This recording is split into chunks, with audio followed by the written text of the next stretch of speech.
आज से बहुत साल पहले खुदा का एक नबी उसको सुनने के बाद एक अलग ही दिशा में भाग रहा था। आप सभी जानते होंगे हिज नेम वाज जोना। जब परमेश्वर उसे कहता है कि नीनवे जा, लेकिन वो तरशीश भाग गया। अगर आप नहीं जानते हैं वो तरशीश ही क्यों भागा, तो मैं आपको बताना चाहता हूं, उन दिनों में तरशीश घूमने फिरने के लिए एक बहुत ही खूबसूरत जगह थी, लेकिन परमेश्वर की ये मर्जी नहीं थी कि वो वहां जाए। परमेश्वर चाहता था कि वो नीनवे जाए और नीनवे के लोगों को एक वार्निंग दे कि तुम्हें अपने पाप से मन फिराना चाहिए। लेकिन आप जानते हो ये नबी अलग ही दिशा में चला गया। और उसके बाद जब जिस जहाज पे वो चढ़ा, उस जहाज पर परमेश्वर ने विपत्ति भेजी। ऐसा लिखा है कि समुद्र में तूफान आया और नाव जो है वो पूरी हिलने लगी।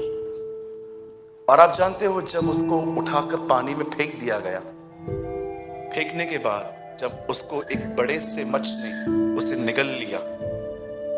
अब इमेजिन करो ये आदमी अंदर है और अंदर क्या कर रहा था 3 दिन बैठ के।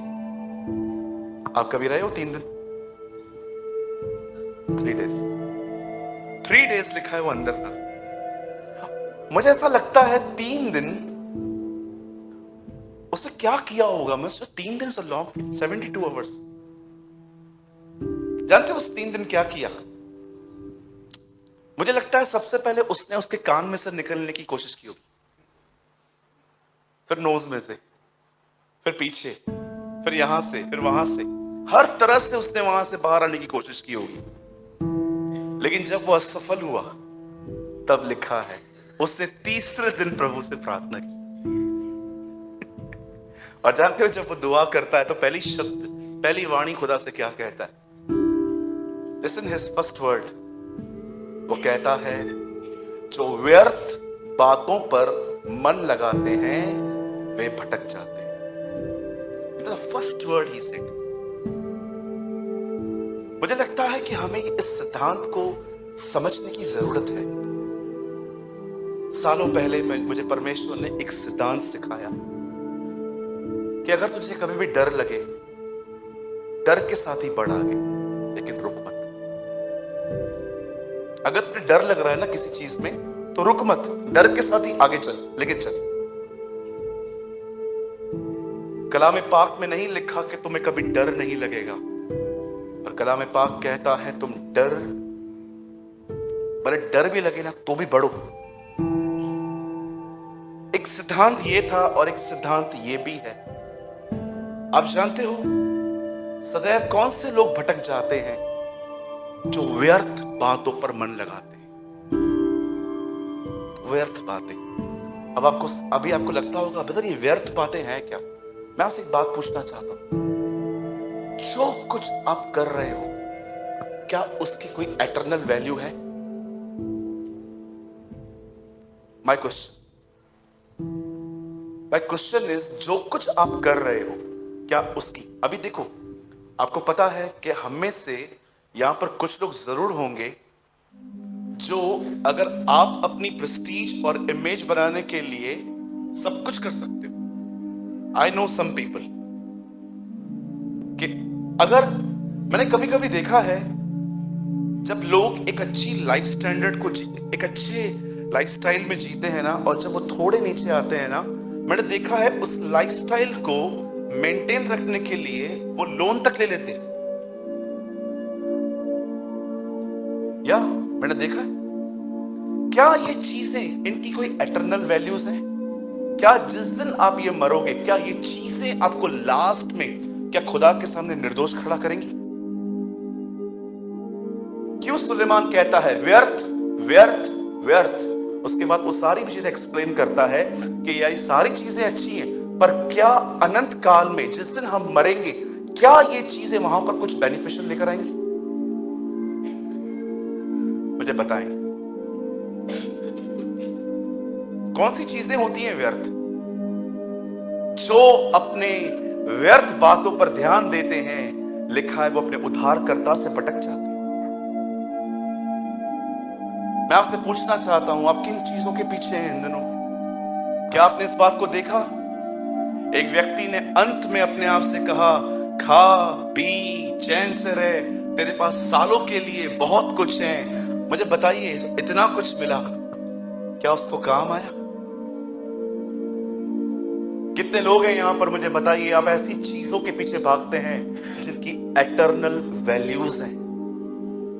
एटर्नल वैल्यूज, कि जिस दिन आप सोचो एक आदमी दुआ कर रहा था और दुआ करते करते करते करते वो खुदा के करीब गया, उसके पुराने स्वभाव ने उसको छोड़ दिया, वो अपने उद्धारकर्ता की तरह बनता जा रहा था। सोचो हम भी मरेंगे, वो भी मरेगा, लेकिन सोचो वो कितना संतुष्ट होगा जिस दिन वो मरेगा।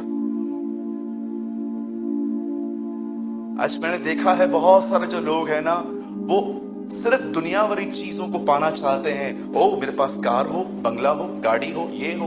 नथिंग इज रॉन्ग, मैं भी यहाँ पर गाड़ी में ही आया हूँ, लेकिन मैं आपको कहना चाहता हूँ हमारा लक्ष्य नहीं होना चाहिए। शुक्र है, न दे तो भी शुक्र है। जब भी देखता हूँ कि काफी लोग हैं, तो मुझे लगता है कड़वी से कड़वी सच्चाई प्रचार कर देनी चाहिए उसे, जो डाइजेस्ट भी नहीं हो, क्योंकि सब एक साथ तो आते नहीं है।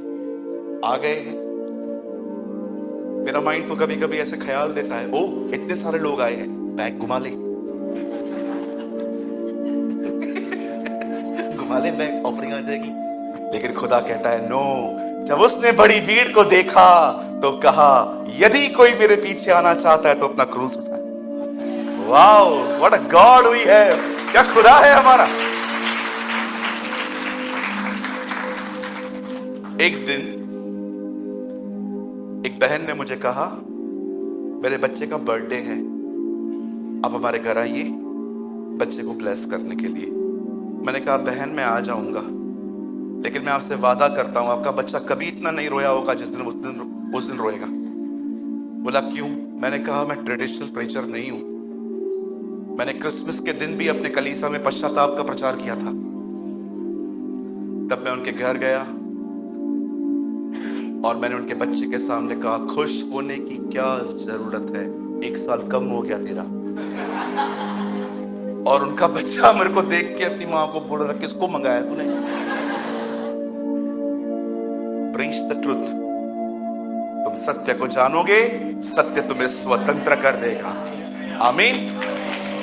तो आज एक सच्चाई में आपसे पूछना चाहता हूं, आप जिन चीजों के पीछे इन दिनों में भाग रहे हैं, क्या उनकी कोई एटर्नल वैल्यू है? क्या वे दिन, उस दिन, वो चीजें न्याय के दिन खुदा के सामने कहेंगी ये निर्दोष है? अगर मनुष्य पूरे जगत को प्राप्त करे, यीशु ने कहा, और अंत में उसे अपनी आत्मा खोनी पड़े, क्या फायदा?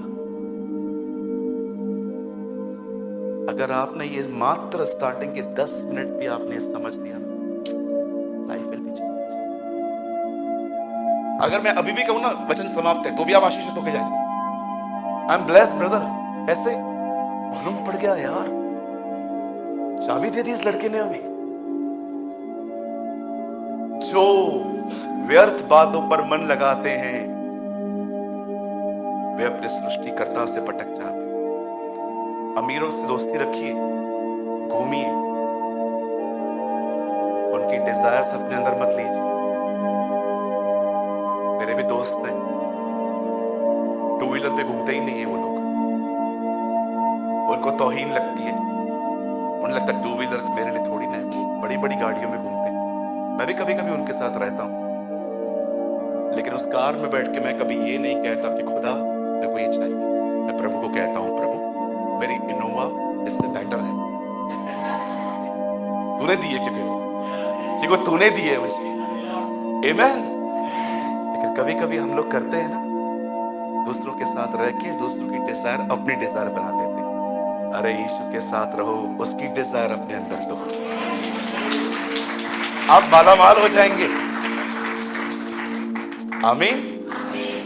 मैं बिल्कुल भी खिलाफ नहीं हूं अगर आपके पास कार है, बंगला है, बहुत सारा पैसा है, और मैं आपसे वादा भी करता हूं, मैं और मेरी टीम कभी आपसे 1 रुपया भी नहीं मांगने वाले। परमेश्वर हम मेरा गवाह है, कभी भी नहीं मांगेंगे। जिस दिन कोई मांगे तो बोल देना, सस्पेंड कर दूंगा आपके सामने, क्योंकि मैं जानता हूं मैं किन लोगों के साथ घूमता हूं। लेकिन मैं आपको कहना चाहता हूं, आपके पास सब कुछ हो, लेकिन इन चीजों के गुलाम न बनो। याद रखो, दुनिया आपके हाथ में है, चलता है